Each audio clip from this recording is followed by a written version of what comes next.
আমরা শুরু করছি HTML এর বেসিক স্ট্রাকচার। HTML এর বেসিক স্ট্রাকচারের জন্য আমরা যে সফটওয়্যারটা ব্যবহার করছি সেটা হলো সাবলাইম টেক্সট। এটার তৃতীয় ভার্সন। সাবলাইম টেক্সটটা আমরা ডাউনলোড করে নিতে পারি অথবা যে কোনো জায়গা থেকে ব্যাকআপ কপি নিয়ে এটা ইনস্টল করে নিব। অন্যান্য সফটওয়্যার ইনস্টল করার মতো সাবলাইম টেক্সট ইনস্টল করাও খুবই সোজা, শুধুমাত্র কয়েকটা ক্লিক করে গেলেই হয়। এরকম করে এসে চালু হবে আমাদের সাবলাইম টেক্সট, এই ইন্টারফেসে থাকবে। এখন যে কাজটা করব, আমরা একটা নতুন ফাইল নিব। সেই ফাইলটা Ctrl+N দিতে পারি আমরা, অথবা ফাইল থেকে নিউ ফাইল এটা দিতে পারি। এবং দেখো এখানে আনটাইটেলড আছে, আমরা প্রথমেই সেভ করে নিব। ফাইল থেকে সেভ, অথবা আমার কিবোর্ড থেকে কন্ট্রোল চেপে ধরে এস। একটা নতুন বক্স আসলো, এখানে ফাইল নেম যে ঘরটা আছে এটা দেখতে হবে, ফাইল নেম। এবং আরেকটা জিনিস খেয়াল করতে হবে যে আমি এটা কোন ড্রাইভে আছি, কোন ফোল্ডারে আছি। আমার ডেস্কটপের ভিতর LICT একটা ফোল্ডার আছে, তার ভিতর আছি। গতকাল যেহেতু করেছিলাম আমি অন্য ব্যাচের জন্য, প্রথম ব্যাচের জন্য এখানে আমরা করি, এখানেই আমরা থাকি, সমস্যা নেই। আমরা দিলাম ব্যাচ 2, তাই তো? কিন্তু জরুরি হচ্ছে যে নিচে শেষে একটা HTML এক্সটেনশন এটা দিতে হবে। আমাদের ওয়েব পেজগুলো হবে .html দিয়ে বুঝবো যে এটা ওয়েব পেজ। আপাতত আমরা .html, HTM হয়, আবার ASP হয়, ASPX হয়, আবার PHP হয়। আমাদের এত কিছু দরকার নেই, আপাতত HTML। সেভ করি, দেখো এখানে নাম চলে আসছে batch2.html, তাই তো? তো আমরা এখানে HTML এর বেসিক স্ট্রাকচারটা শিখব। HTML, এটা আমার ওপেনিং ট্যাগ আর এটা ক্লোজিং ট্যাগ, তাই তো? এখন এইখানে মাঝখানে আমি একটা এন্টার দিলে ফাঁকা জায়গা হবে। একটা গুরুত্বপূর্ণ বিষয় হলো, একটা ট্যাগের ভিতর যখন আমি আর একটা ট্যাগকে লিখবো, তখন বাম সাইডে কিন্তু কিছু মার্জিন রাখবো। এটাকে মার্জিন না বলে ইনডেন্ট বলা হয়। ইনডেন্ট অর্থাৎ এই HTML সবকিছু আমার HTML এর ভিতরে থাকবে। সুতরাং এর পরের ট্যাগটা শুরু হবে একটু এই ডান দিকে সরে। এখানে একটা কিবোর্ড থেকে যদি আমি একটা ট্যাব চাপ দেই তাহলে ওটা স্পেস হয়ে যায়। এটা সবসময় একই রকম হবে। HTML হলো, HTML এর ভিতর দুইটা অংশ আমি বলেছি, একটা হলো হেড আর একটা হলো বডি। আমি কিন্তু অনেক দ্রুত এই কাজটা করতে পারি, কিন্তু প্রথম দিকে আমরা করছি বলে আমি একটু ধীরে ধীরে যাচ্ছি। হেড, এটা হেড ওপেনিং ক্লোজিং। আবার এখানে থাকবে বডি দিলাম, আবার বডির ভিতর ক্লোজিং দিলাম। এবং আমি বলেছি হেডের ভিতর থাকে টাইটেল, তাই তো? হেডের ভিতর থাকে টাইটেল। এই টাইটেলের ভিতর আমি যেটা লিখব সেই জিনিসটা আমার টাইটেল বারে প্রদর্শিত হবে। আমি লিখলাম দিস ইজ LICT ব্যাচ 2, এটা আমার টাইটেলে যাবে। আচ্ছা, এখন যদি আমি বডির ভিতর কিছু লিখি তাহলে সেটা বডিতে যাবে। তো বডিতে আমি যা কিছু লিখি এমনি একটা লিখলাম, ধরো এতগুলো লিখলাম। এমনি কিভাবে আনছি এটা এখনই তোমার মাথা ব্যথা করার দরকার নেই, কি লেখা আছে এসব নিয়েও তোমার চিন্তা করার দরকার নেই। আমরা কিছু টেক্সট এখানে নিয়ে নিলাম, তাই তো? এখন দেখো এই যে এখানের এই যে এটা গোল হয়ে আছে, দেখছো? কাছে নিলে ক্রস হচ্ছে, দেখা যায় গোল হয়ে আছে। এই গোল হয়ে থাকার অর্থ এটা সেভ হয়নি পুরোটা। আমরা লাস্ট যখন সেভ করেছিলাম তারপরে কিছু অংশ সেভ করিনি। তা আমি ফাইল থেকে সেভ দিতে পারি, অথবা কিবোর্ড থেকে কন্ট্রোল চেপে ধরে এস। যখনই সেভ দিয়েছি এখন শুধু ক্রস দেখাচ্ছে, তাই তো? তার মানে এটা সেভ হয়ে আছে। এই হলো আমার একটা ওয়েব পেজ হয়ে গেল, একেবারে সিম্পল ওয়েব পেজ, তাই তো? এখানে এত লাইন লিখতে হবে তা না, আমি যে কোনো একটা বর্ণও লিখতে পারতাম, না লিখলেও কিছু হতো না, কিছু দেখাতো না। বডির ভিতর আমার এই অংশটা দেখাচ্ছে। এই যে ওয়েব পেজটা তৈরি করলাম এটা থাকে হচ্ছে সার্ভার কম্পিউটারে বা সার্ভারে আমরা বলি। সেই সার্ভারে থাকে, আমি আমার কম্পিউটার বা ক্লায়েন্ট কম্পিউটার থেকে বা ইউজার কম্পিউটার থেকে ব্রাউজ করে এই জিনিসগুলো নিয়ে আসে, এই সব পুরাটা নিয়ে আসে। নিয়ে আসার সময় কি জানো তোমার নাম? না, ওই মেয়ে নিভা, নিপা। তো ওর যেমন মেকআপ করার পরে কি হয়, সৌন্দর্যটুকুই শুধু দেখা যায়, কোথায় কি খাদ ছিল কি ছিল সেটা আর দেখা যাচ্ছে না, তাই তো? এমনি বললাম আর কি, মাইন্ড করো না, বসো। তো আসল কথা হলো এই যে স্ট্রাকচারগুলো, এই যে বেস জিনিসগুলো, এই বেস জিনিসগুলো কিন্তু আর দেখায় না, দেখায় এর এলিমেন্টগুলো। এই ট্যাগের ভিতরে যেটা থাকে এটা হচ্ছে এলিমেন্ট। টাইটেলে এটা দেখায়, বডিতে এটা দেখায়। আমরা দেখবো যে এটা আসলে আমার ব্রাউজারে কেমন দেখায়। হ্যাঁ, তো দেখি, এটা রাইট ক্লিক করি, ওপেন ইন ব্রাউজার, ঠিক আছে, ওপেন ইন ব্রাউজার। এই দেখো টাইটেলে আসছে দিস ইজ LICT ব্যাচ 2, তাই তো? আর ওই লেখাটা এখানে দেখো আসছে। এটা একটা ওয়েব পেজ হয়ে গেল। এখন আমাদের ভবিষ্যতে হয়তো সুন্দর ডিজাইন শিখবো, আপাতত বেসিক একটা শিখলাম যে একটা টাইটেল থাকলো, বডিতে কিছু অংশ থাকলো, এই কিন্তু আমার ওয়েব পেজ তৈরি হয়ে গেল। এখন এইটাকে তুমি যত সৌন্দর্যমণ্ডিত করতে পারো সেটা হচ্ছে তোমার আসল বিষয়। তো আমরা দেখি এই জিনিসটা কোথায় তৈরি হয়েছে ফিজিক্যালি। সেটা আমি বললাম যে আমাদের ডেস্কটপে তৈরি হয়েছে, তাই না? ডেস্কটপের ভিতর LICT একটা ইয়ে আছে, দেখো এই যে LICT, এর ভিতর আমি ব্যাচ 2 একটা HTML করেছি। তো এটা যদি আমি ওপেন উইথ দেই যে না আমি ফায়ারফক্সে দেখবো, তাহলে এটা ফায়ারফক্সে দেখাচ্ছে। এই দেখো টাইটেলে আসছে কি LICT, this is LICT batch 2, আর এই যে জিনিসগুলো এখানে দেখাচ্ছে।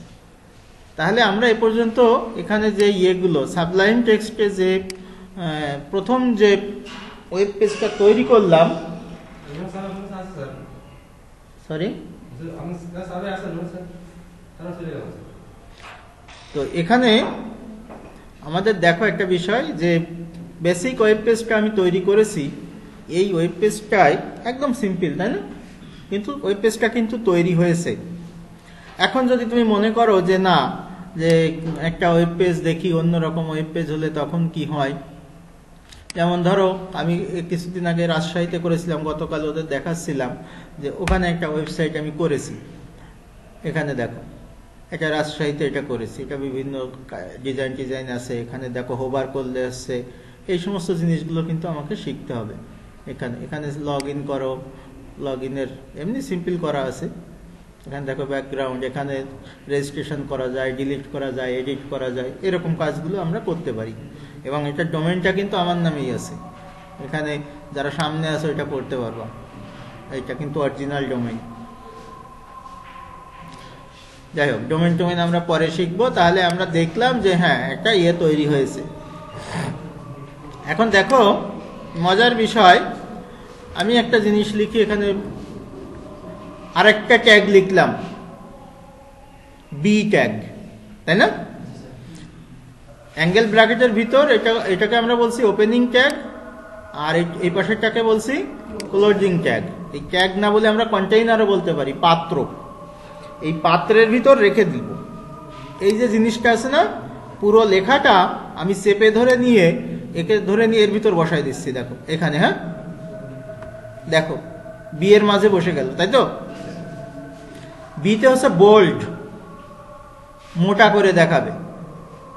এই পাত্রের কাজ হচ্ছে, বি যে পাত্র, কন্টেইনার, ট্যাগ যাই বলি না কেন, এর কাজ হচ্ছে এ মোটা করে দেখাবে। তো আমরা দেখি এইখানে ছিলাম, একটু রিফ্রেশ করে নিই। সেভ করা হয়নি, আচ্ছা দেখো এখানে কিন্তু সেভ করা নেই। যেহেতু সেভ করা নেই এই জন্য পাচ্ছে না। এখন যদি আমি সেভ করলাম Ctrl+S দিয়ে, এখন যদি আমি দেখি তাহলে দেখবো যে এটা মোটা হয়ে গিয়েছে। বুঝতে পেরেছো? একটু মোটা হয়েছে না? আচ্ছা, তাহলে মোটা হলো, ঠিক আছে। আচ্ছা, এখন দেখো এই মাঝখানে একটু নতুন কারুকাজ করি। এখানে একটা নতুন ধরনের ট্যাগ লিখলাম, শুধুমাত্র ওপেনিং অংশটা লিখেছি। অথবা এরকমও করা যায়, ওর ভিতরেই ওপেনিং ক্লোজিং সব এক জায়গায় দিয়ে দিলাম। এইগুলোকে বলা হয় সিঙ্গেল ট্যাগ। এই স্ল্যাশ দিলেও হয়, না দিলেও হয়। এই ট্যাগগুলোকে বলা হয় সিঙ্গেল ট্যাগ। বিআর হচ্ছে ব্রেক। এই ব্রেকের অর্থ হলো যে এই যে এখান থেকে এই অংশটা পরের লাইনে চলে যাবে, বুঝতে পেরেছো? এখান থেকে এই অংশটা পরের লাইনে চলে যাবে। দেখো আমার এই যে এখান থেকে, তাই না, এখান থেকে সেভ করেছি, এটা রিফ্রেশ করি, দেখবা যে ওটা নিচের লাইনে নেমে আসবে। আগে কি করেছে, যতক্ষণ দেখানো গেছে দেখাইছে, তারপরে নিচের লাইনে নামছে। কিন্তু আমি এখন জোর করে বলছি যে না, এই যে নেসেসিটি, এই যে এখান থেকে এই অংশটা তুমি নিচে নেমে যাও। তাহলে আমি রিফ্রেশ করি, দেখো ওখানে বিআর দিয়েছিলাম, তাহলে ও ব্রেক হয়ে নিচে নেমে আসলো। ঠিক আছে? তো এরকম বিভিন্ন ট্যাগ আমরা ব্যবহার করতে পারি। যেমন ধরো আমি বললাম যে ধরো এইটুকু, এইখানে আমি আরেকটা নতুন ট্যাগ ব্যবহার করব, সেটা হলো HR। এবার আর ক্লোজিংটা দিচ্ছি না, এটা বোঝানোর জন্য যে দিলেও হয় না দিলেও হয়, তবে দেয়াটা বেটার। স্ট্যান্ডার্ড ফর্মুলা হচ্ছে যে তুমি দিবা, না দিলেও হয়, সেটা বোঝানোর জন্য। তো দেখি আগে কি হয়, তারপরে ট্যাগটা সম্পর্কে বলবো। কি হয় আগে এটা দেখি। সেভ করেছি, আচ্ছা রিফ্রেশ করি, দেখো কি হয়। যেখানে দিয়েছিলাম সেখানে একটা লাইন হয়ে গিয়েছে, তাই না? এটা হচ্ছে হরাইজন্টাল লাইন। এইচআরতে কি হবে, হরাইজন্টাল একটা লাইন হয়ে যাবে। ক্লিয়ার? এইগুলো যে আমি তো এটা আসলে রেকর্ডও হচ্ছে, সুতরাং তুমি যদি দুই একটা ভুলে যাও তাহলে এগুলো কিন্তু মনে করতে পারবা। আমি ইয়েতে দিয়ে রাখবো, গ্রুপে দিয়ে রাখবো, বুঝতে পেরেছো? অথবা আমার ইউটিউবে দিয়ে গ্রুপে লিঙ্কটা দিয়ে রাখবো। না না না, নোটপ্যাডে করলেও হবে, শিওর। মানে ওটা তুমি ওখানে সরাসরি তখন নোটপ্যাডে করলে যেটা করতে হবে, আমি দেখো দুইভাবে দেখিয়েছি, খেয়াল করো, বসো, দুইভাবে দেখিয়েছি। যারা ওই যে পিছনে বসো, তারা যদি একটু সামনে থাকো তাহলে একটু সুবিধা হয়, মানে অনেক সময় ছোট জিনিস এখানে দেখতে পারো না। দেখো আমি এখানে রাইট ক্লিক করে একটা দেখিয়েছি, তাই না?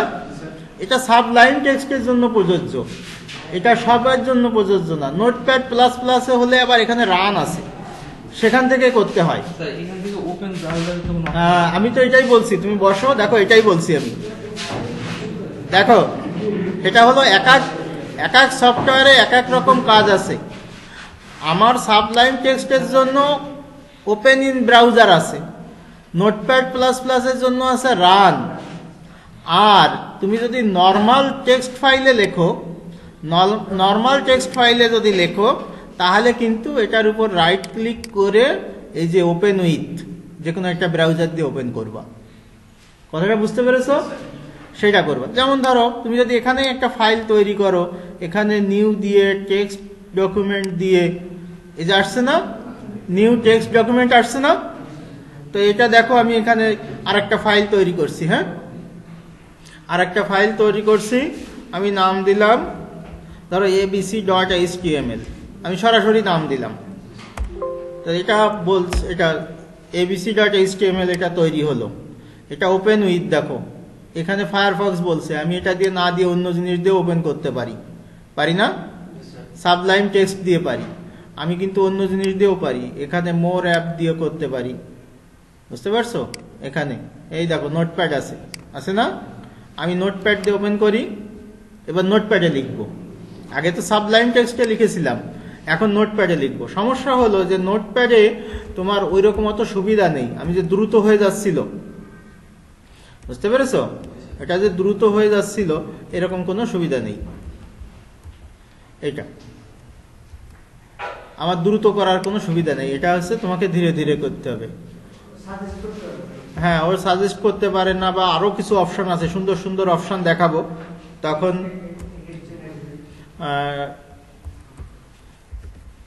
এইটা নেই বলেই আমরা এখানে ইয়ে করতে পারি না। এখানে টাইটেল লিখব,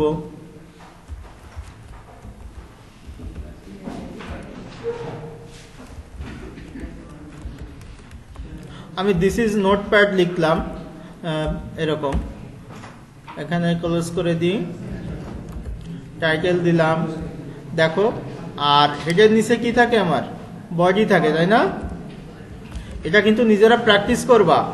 যাদের কম্পিউটার সরাসরি এখন ব্যবহার করতে পারছো না, তারা খাতায় প্র্যাকটিস করবা, তাহলে এটা কাজ করতে সুবিধা হবে, মনে থাকবে। আমি বডির ভিতর বিভিন্ন জিনিস এখানে লিখতে পারি। দিস ইজ, এটা লিখলাম, এটা সেভ করি, তাই তো? দেখো, এটা সেভ করি। এখন দেখো, সেভ করার পরে এটাকে আমি ওপেন করব। ওপেন উইথ কি, যে কোনো একটা দেই, গুগল ক্রোম দিয়ে ওপেন করি।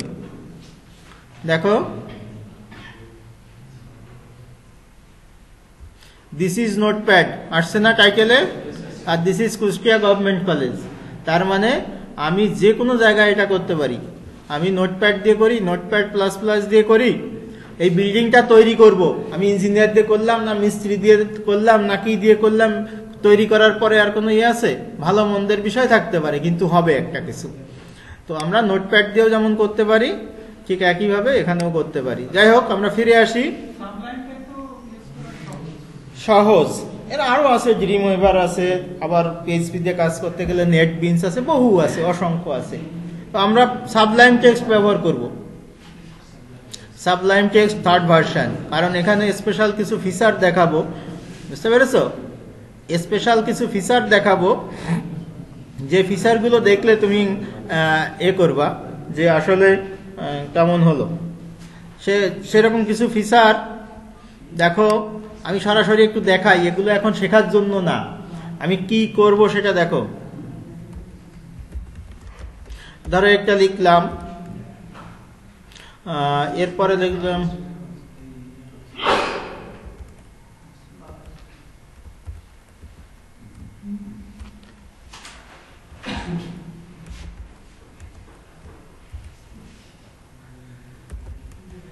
দেখো, এরকম কতগুলো এমনি লিখছি, এগুলো তোমাদের জানার দরকার নেই কেন লিখছি। হ্যাঁ, এবার দেখো, এটা যদি আমি ট্যাব চাপি, কি কি লেখা হয়েছে এই দিক তাকাও, তাহলে বুঝতে পারবা কত বড় লেখা হয়েছে। দেখেছ? এই দেখো কত বড় হয়েছে। তার মানে একটা ওয়েব পেজ তোমার যদি ভালো ধারণা থাকে, তাহলে কত বড় হয়েছে। এইটুকু লিখতে কয়দিন লাগতো? 2-3 ঘন্টা মিনিমাম লাগতো। আমি মাত্র 1 মিনিটে লিখেছি, তারও কম সময়ে, তাই তো? কি লিখেছিলাম? এই লাইনটা, আর কিছু লিখেছি?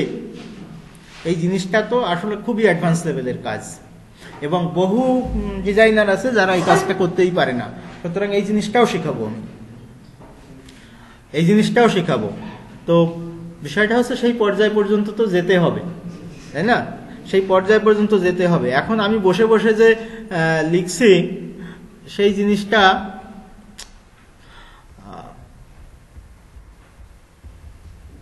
জিনিসটা যে লিখছি, দেখো, আমরা এই পর্যন্ত ছিলাম, তাই না? আমরা এই পর্যন্ত ছিলাম। আমি এই যে বসে বসে এক একটা করে লিখছি, অনেক সময় আমার মনে থাকছে না, দ্রুত টাইপ করা হয়ে যাচ্ছে, এটা দ্রুত করা যায়। তো আমরা বেসিক কিছু জিনিস শিখছি। দেখো, এটা বি এর ভিতর ছিল, এটা আবার ব্রেক দিয়েছি, আমরা হরাইজন্টাল লাইন নিয়েছি, বিভিন্ন জিনিসের কাজ করেছি। তারপরে ধরুন ইটালিক আছে, তাই না? আই, দেখো আই আছে, ইটালিক। আমি যদি এর ভিতর কিছু লিখি, সেটা বাঁকা হবে। দিস ইজ ইটালিক বললাম, কিন্তু এই ইটালিকের পাশে আবার বিও আছে, তাহলে একই সাথে বোল্ডও হবে, ইটালিকও হবে, তাই তো? সেভ করি, ফিরে যাই আমার মূল ইয়েতে। এখানে বোল্ডও হবে, ইটালিকও হবে। এই দেখো, দিস ইজ ইটালিক, এই অংশটা এই পর্যন্ত, এই পর্যন্ত আমরা আই এর ভিতর রাখছিলাম, খেয়াল করো। এই পর্যন্ত, এই পর্যন্ত আমরা আই এর ভিতর রাখছিলাম, কিন্তু এই ইটালিকের পাশে আবার বিও আছে, তাহলে একই সাথে বোল্ডও হবে, ইটালিকও হবে। সেভ করি, ফিরে যাই আমার মূল ইয়েতে। এখানে বোল্ডও হবে, ইটালিকও হবে। এই দেখো, দিস ইজ ইটালিক, এই অংশটা এই পর্যন্ত এই পর্যন্ত আমরা এর ভিতর, দিস ইজ ইটালিক, এইটুকু বাঁকা হয়ে গিয়েছে, বাকি অংশটা কিন্তু বাঁকা নেই। যাদের দেখতে সমস্যা হচ্ছে দেখো, দেখছো এই অংশটা শুধুমাত্র বাঁকা হয়েছে, কারণ এর দুই পাশে আই দিয়েছি। আবার এর আগে পিছে বিও ছিল, এই জন্য ওটাকে বোল্ডও দেখাচ্ছে। যদি বিটা না থাকতো তাহলে ওকে বোল্ড দেখাতো না। আবার ধরো হ্যাঁ, সেটার বি দিয়ে দিবা, সেটার পাশে আমি যেটুকু বোল্ড করতে চাই সেটুকু বি দিব, বুঝতে পারছো? আমি বি এখানে দিব না, আমি এটা কেটে নিই, আমি কেটে নিয়ে এই পর্যন্ত নিই, এখানে দিলাম, তাহলে আমার বোল্ড কতটুকু হলো? এই যে এই পর্যন্ত, তাই না? এখন দেখি আমরা এই পর্যন্ত হয় কিনা, এই পর্যন্ত আমাদের হয় কিনা, রিফ্রেশ করব, আমরা সেভ করে আসছি। দেখো এই যে বিটা পর্যন্ত বোল্ড হয়েছে, তারপরের অংশটা কিন্তু আর বোল্ড হয়নি। আমি জুম করেছি বলে বড় দেখাচ্ছে, তোমাদের ওখানে বোঝা যাচ্ছে তো? আচ্ছা, জুম করেছি বলে বড় দেখাচ্ছে, বড় দেখাতে অনেক সময় কনফিউশনে না পড়ো। তো এটা বোল্ড, ইটালিক। আবার ধরো এখানে দেখো আন্ডারলাইন করে দেই, ইউতে হচ্ছে আন্ডারলাইন, তার মানে এটা এর নিচে একটা আন্ডারলাইন হয়ে যাবে, এই অংশটুকু যেটা ইউ এর ভিতর আছে, তাই তো? তাহলে সেভ করেছি, এটা রিফ্রেশ করি, দেখো এটুকু আন্ডারলাইন হয়েছে, তাই তো? আন্ডারলাইন হয়েছে না? আচ্ছা, এবার ধরো আমি এখানে আরেকটা জেল, জেল মানে কি? ডিলিট। কি হয় দেখি, মুছে যায় না কি হয়? কি হতে পারে? হ্যাঁ, স্ট্রাইক থ্রো বলে। তুমি যদি মাইক্রোসফট ওয়ার্ডের ভাষায় বলো তাহলে স্ট্রাইক থ্রো। কেউ কখনো দেখেছো স্ট্রাইক থ্রো? মাইক্রোসফট ওয়ার্ডে যখন তুমি করো, এই যে ধরো এই যে এবিসি দিয়ে একটা কেটে দেওয়া আছে, দেখো, তাই না? তুমি ধরো আমি এইটা করলাম, এইটা সিলেক্ট করলাম, সিলেক্ট করে আমি যদি এইটা করি, তাহলে দেখো মাঝখানে একটা দাগ পড়ে, এটাকে স্ট্রাইক থ্রো বলে। তো এইটা জেলের কাজ হচ্ছে এইটা। তো আমরা দেখি, রিফ্রেশ করি, ওই দেখো এই অংশটা মাঝখান দিয়ে কেটে দিয়েছি। এরকম বিভিন্ন সাইটে এরকম দেখবা, এটা এরকম জেলের বিভিন্ন কাজগুলো থাকে। তাহলে আমরা শুরু করেছিলাম কি দিয়ে, যে HTML পেজ তৈরি হয় বা ওয়েব পেজগুলো তৈরি হয়। আমরা HTML হচ্ছে একটা ল্যাঙ্গুয়েজ, এই ল্যাঙ্গুয়েজ বলা হচ্ছে, আমরা বলছি hyper text markup language. Hyper text কি? টেক্সট হচ্ছে যেটা আমরা পড়তে পারি, তাই তো?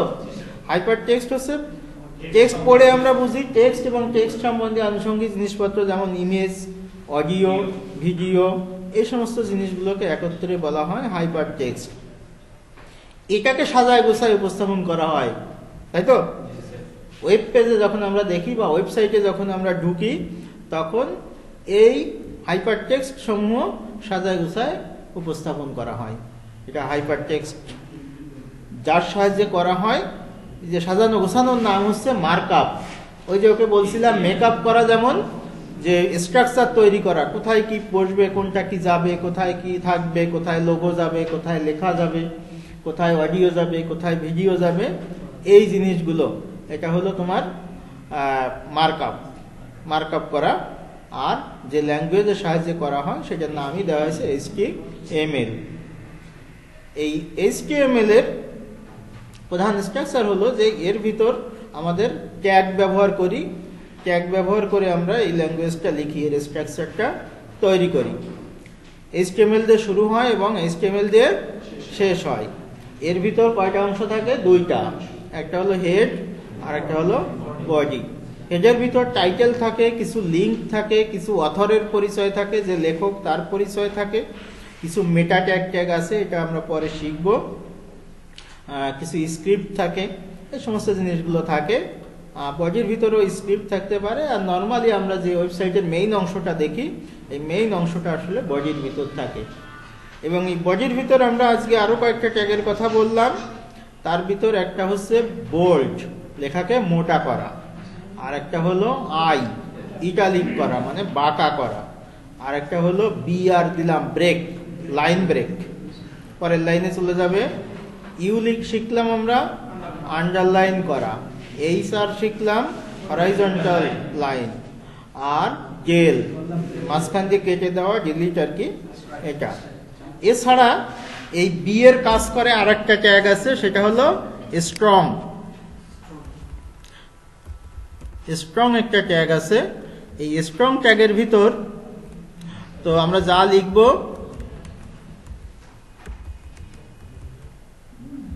দিস ইজ অলসো বোল্ড, এটা লিখলাম। হ্যাঁ, স্ট্রং এর ভিতর লিখলাম। তো দেখি আমরা কি হয়। স্ট্রং এর ভিতর আমরা দিস ইজ অলসো বোল্ড, দেখো দিস ইজ অলসো বোল্ড, এই লেখাটাও মোটা হয়েছে। আমরা বিও দিতে পারি, স্ট্রংও দিতে পারি। তো এভাবে আমরা আসলে এইচটিএমএল ফাইলগুলো তৈরি করি। এই এইচটিএমএল ফাইলগুলো যখন তৈরি হয় তখন এই ফাইলগুলো সার্ভারে আপলোড করে দিতে হয়। যখন সার্ভারে আপলোড করা থাকে তখন যে কোনো জায়গায়, পৃথিবীর যে কোনো জায়গায় যে কেউ যদি ওই ঠিকানা জানে, ওয়েবসাইট অ্যাড্রেস জানে, ওখান থেকে এই ফাইলটাকে সে দেখতে পারে। ঠিক আছে, যে কোনো জায়গা থেকে আসলে এই ফাইলটা তখন দেখা সম্ভব।